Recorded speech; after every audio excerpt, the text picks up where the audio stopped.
Hey folks, welcome to the channel Skins for Life. I know you haven't seen a video from me, not a lot of people heard from me throughout this whole hiatus or whatever.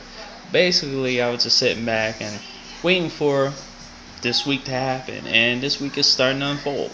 So now we're starting to see footage of Madden 25, the way it's going to be on this gen, which is kind of right now, and the next gen through certain demo clips and actual demonstration by Cam Weber. And that's right now I want to see more of it, see more of what's going on. So that being said, what I really wanted to talk to you about was a tweet that I put out earlier. I said it was going to be a video coming later, and here it is. Basically in that tweet I said, and this is concerning Xbox One versus PS4. My decision basically to go ahead with purchasing the PS4. And the reason is this. And I'm going to read this tweet word for word. Reliability. This is why I'm choosing the PS4 over the Xbox One. The pricing was just the icing on the cake. And I also put PS3 equals 1 because I only owned one PS3 throughout this whole console generation. Meanwhile, Xbox 360, I went through 6 of them. Now, you're sitting there wondering, why did you own 6 Xboxes? Why did you go through 6 Xboxes? Now, let me just actually say this. Now, I didn't buy all 6. Technically, I only purchased 3. I had 2 replacements and one actually, 2 replacements and one that was currently that my sister currently owns and does nothing with it. So, well, she does some things with it. So, really, I only spent, let's say, I think the consoles were $300 or were they $350 at the time. So technically, I only spent $1,000 and some change, which is some people's rent.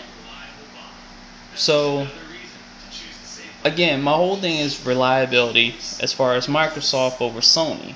Now, I look at the previous gen, it was actually kind of even.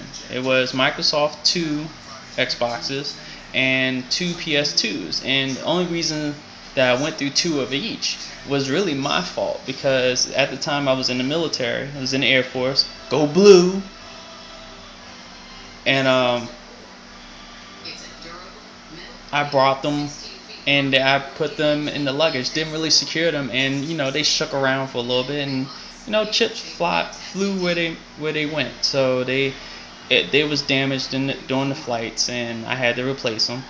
So that was that. But as far as on this current gen, PlayStation and Sony have been more reliable as far as what I've gone through than Microsoft. Microsoft right now with 360 still has a 3-year warranty on their 360s because of the red ring of death.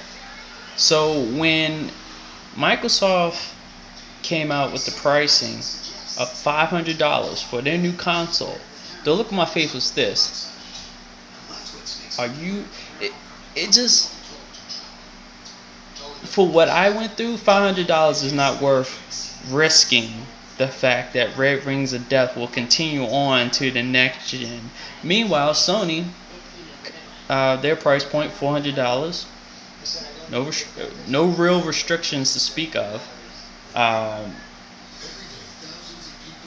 Basically $400, and the last 2 gens combined, I've only went through 3 Sony products.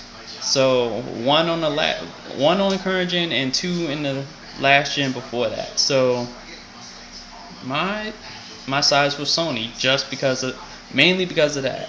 Because I look at it like this: the one game that I definitely like that's a Xbox exclusive right now, and I put an asterisk next to right now because I kid you not, wasn't Metal Gear Solid a Sony exclusive at one point and then it rolled over to Xbox? See, I'm going to play the patient game with this one.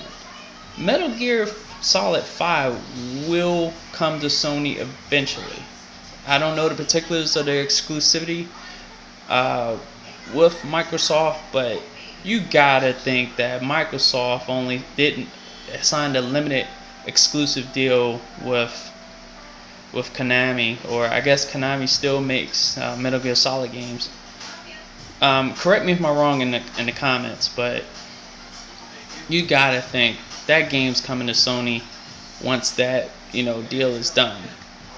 So I'm a patient man. I'm not hard pressed on getting the games now. I can always get it later. But I know this much: it's coming to Sony. It's coming back to Sony. Let's just say that. So that's my whole thing about.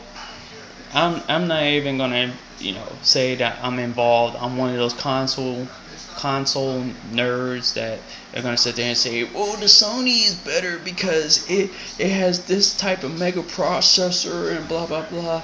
Because you got the PC guys laughing at every single person that sits there and tries to compare the PlayStation to the Xbox just by component, because any PC will beat both those consoles. So you heard it here, right here on Skins for Life, that PC will continue to reign supreme until these consoles catch up, and which seems like that will never happen.